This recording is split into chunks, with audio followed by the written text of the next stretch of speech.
Shalom, and this is a continuation of our study that we're doing today on the how the rapture and redemption ties in together.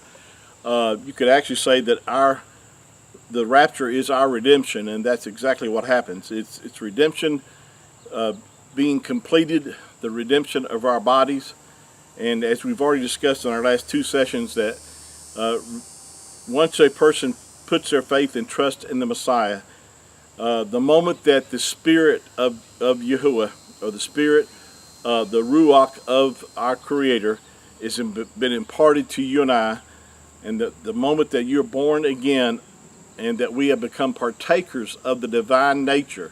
Now, these terms, partakers of His divine nature, you'll find this in 2 Peter chapter 1, I believe verses 3 and 4 talks about this, but it talks about that a person that's been born again have become partakers of the divine nature. Divine mean our Creator, His nature. We partaken of His nature. You know, we were by nature children of wrath. You'll find that Ephesians chapter 2, Paul made reference to this, talking about the children of disobedience, talking about those outside the kingdom of Yahuwah, that they have the spirit of disobedience. And it also states that we were by nature children of wrath, even as others. You know, a sinner sins because he's a sinner. It's his nature to act like a sinner. A dog barks because that's his nature to act like a dog. Well, it's the nature of a sinner to act like a sinner.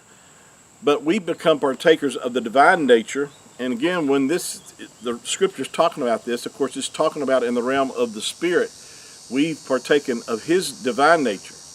Now, redemption is not complete until this body, this physical body, which is corruptible, has been redeemed and changed. That's what the rapture is all about, as Paul made reference to this in 1 Corinthians chapter 15, verse 51 and 52, talking about that this corruptible body will be made incorruptible. Ephesians chapter 3 talks about that this vile body of ours shall be changed. Oh, that's wonderful. That at that moment you and I will never be capable of sin again, because at that point the redemption will be complete.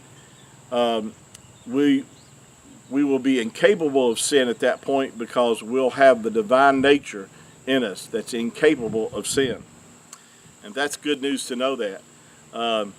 But we left off talking about the fact is that in Ephesians chapter 1 verse 10, Paul made reference that at the dispensation of the fullness of time, that means that Yahuwah has selected a particular time that He's going to gather together those that are in Messiah, those that have died before us, and those that are alive on the earth.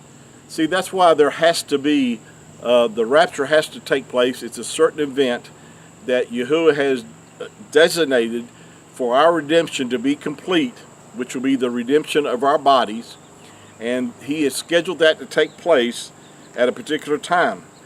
Now, this particular time that it will take place, like I stated on a number of videos, will take place before Daniel's 70th week.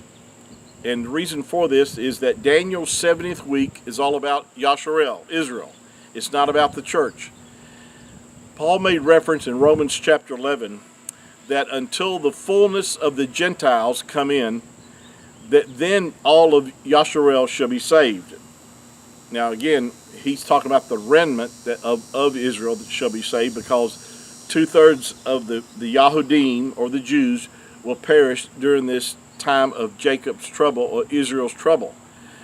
But there will be a remnant that will come to faith in the Messiah and put their faith and trust in Him, and then all of Yasharel shall be saved. But until the fullness of the Gentiles come in, which will be completed at the rapture, and then that's when Daniel's 70th week will begin, when Yahuwah's attention will totally turn back toward the Jewish people, or the Yahudim, the nation of Yasharel, and they will experience the time of their trouble. And one of the reasons for this is to bring them to a recognition of who the Messiah is. It will also be used to remove the sinners off the earth, so the natural kingdom of the Messiah can begin. All right, we'll pick this up on our next teaching session. Again, if you haven't subscribed to my YouTube channel, please do so. And please share this video and the others with your friends. And until then, shalom.